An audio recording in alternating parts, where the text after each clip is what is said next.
A deputada federal pelo estado de Santa Catarina, Júlia Zanatta, em entrevista para o programa Revista Timeline, comentou sobre as recentes divergências dentro da direita brasileira, principalmente do caso entre a também deputada federal Ana Campanholo e os filhos de Jair Bolsonaro, e disse que enquanto o sistema mira o ex-presidente, a direita desperdiça forças em conflitos internos. Assista.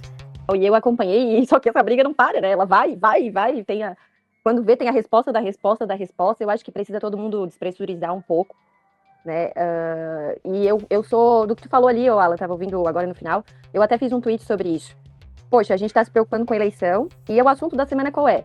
O sistema falando, Bolsonaro vai pra Papuda, não vai pra Papuda, vai pra cela, estão preparando uma cela, o cara que não cometeu crime algum, e que isso é ameaça, né, que eles fazem. Ele vai pra Papuda, fica todo dia. Imagina o cara lá já preso em prisão domiciliar, sem poder falar com a gente, que é uma coisa que tá deixando a gente muito perdido, porque antes do Bolsonaro, ele é o cara mais acessível do mundo. Então a gente falava com ele todo dia, né? Se eu tinha uma crítica pra fazer a alguém, por exemplo, eu mandava pra ele, e ele falava, dá uma segurada aí, não sei o quê, entendeu? Ele é o nosso líder. E aí, agora tá todo mundo sem pai nem mãe, vamos dizer assim. Aí acaba ficando isso, né, meio que órfão e tal. E eu acho que dessa briga tem muita coisa errada, né, em vários dos lados. Só que eu preciso reafirmar, tem gente me cobrando e tal, porque eu vou falar, realmente, existe uma resistência aqui, porque é um negócio, vamos dizer assim, que o senso de pertencimento do catarinense, só quem vive aqui entende, entendeu? Existe um senso de pertencimento muito forte, existe uma migração muito grande vindo para Santa Catarina, porque nós temos bons índices de segurança, enfim, IDH, várias questões. E essa questão de Santa Catarina tem sido muito forte. Então é natural, só que a gente precisa tratar. Se a gente precisa apoiar o Carlos Bolsonaro, e ele vai ter o meu apoio, por que ele vai ter meu apoio? Porque eu sou deputada hoje, e as pessoas que estão criticando o Carlos quando eu falo alguma coisa, né? Vou apoiar, eu falo, meu amigo, eu sou deputada, porque o Eduardo Bolsonaro, eu falei isso no meu grupo ontem, que tem o pessoal mais próximo de mim, eu sou deputada porque o Eduardo Bolsonaro veio aqui e fez evento comigo. O Eduardo Bolsonaro falou no Pânico um dia, é por isso que eu ando com pessoas como a Júlia Zanatta, porque eu confio, porque eu sei que ela vai no clube de tiro comigo, que ela não vai me trair. Aí o pessoal fala, mas tu foi competente na tua eleição, tá sendo competente no teu mandato. Sim, mas eu poderia ser a mais competente na minha eleição, tá? Isso é do fundo do meu coração. Eu falo em qualquer lugar, mesmo se o Eduardo ficar bravo comigo com alguma coisa, eu vou falar pro resto da vida isso. Eu poderia ser a mais competente da eleição, em 2022, mas as pessoas não iam me dar assim, bola. Ele deu publicidade e disse assim, agora faz a tua parte. Eu fiz a minha parte, fiz uma boa campanha, sei organizar a campanha, tudo. Mas ele me deu luz. Ele disse, essa aqui é da minha confiança. E aí as pessoas me deram crédito. Você entende? Teve um dia, até contei pra ele, que eu liguei, eu tinha o cadastro, antes de eu ser deputada, eu fiz o cadastro das pessoas e tal, enfim. Eu liguei, falei, eu sou candidata, tal. Não, eu já sei, eu já vou votar em ti, porque eu vi o Eduardo Bolsonaro falando de ti. Então isso deve ser reconhecido.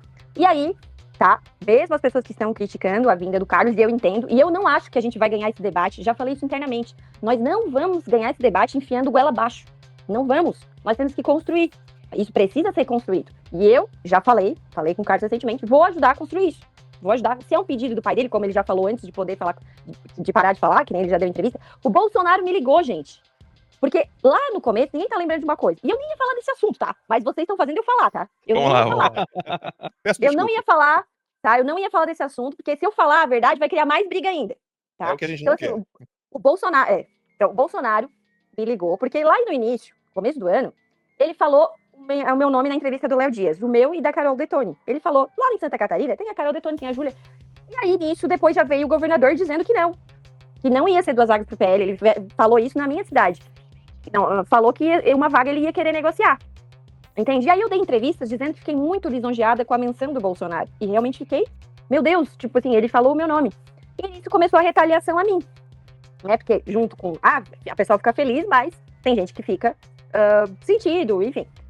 E eu falei sempre, então eu vou manter minha coerência. Eu não vou mudar. Ninguém me pediu também, ninguém me ligou assim, tu tem que fazer isso ou tem que fazer aquilo, né? Até porque eu acho que aliado também tem que falar internamente, né? Acho que isso pode melhorar aqui, isso aqui não tá certo aqui. Mas o que acontece? Desde o começo, Alan, Lacombe, Max, eu defendi chapa pura do PL. E quando o Bolsonaro falou meu nome, eu falei, não precisa ser eu. Pode ser outro. Tem que ser chapa pura do PL. E eu sempre achei que quem deve decidir as vagas pro Senado se chama Jair Bolsonaro. Eu posso mandar a entrevista velha aqui minha, de março, eu quase parindo lá dia 11 de março. Eu dei uma entrevista e até recuperei ela hoje.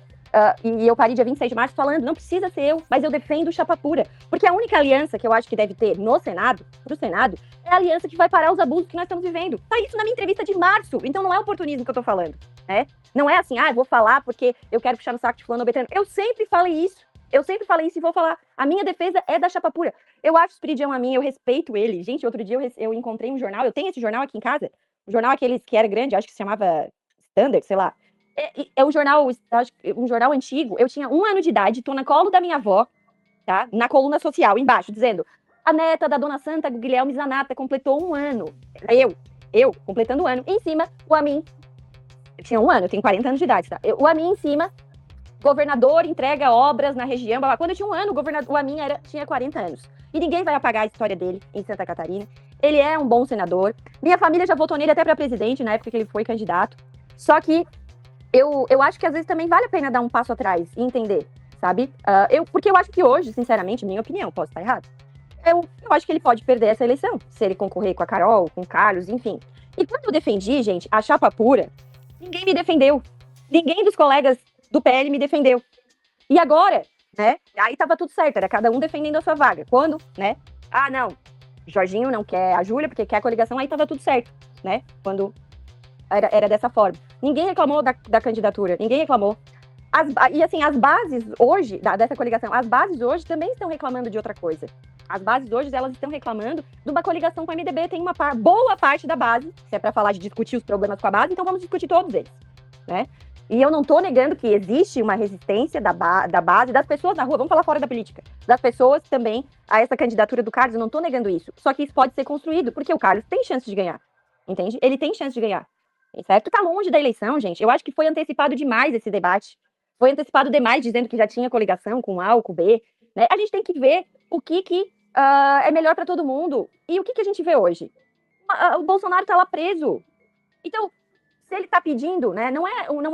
Eu entendo a defesa do povo catarinense. Eu entendo essa questão do sentimento de pertencimento do catarinense. Isso é muito forte. E isso vai ser difícil, vai ser uma resistência. Não adianta negar isso. Agora, não me peçam para ser desleal a quem me ajudou. Ah, Júlia, mas o povo votou em ti, o povo catarinense. Votou em mim, sim, confiar em mim. E boa parte disso foi fruto da publicidade que o Eduardo me ajudou a ter. E aí? Olha o meu, entendeu? Olha essa situação. Então, a gente tem que cuidar. Porque às vezes fica, isso ou aquilo, torcendo pela briga, mas depois, né, a consequência também vem. Então, por isso que eu tava quieta nesse assunto, tá?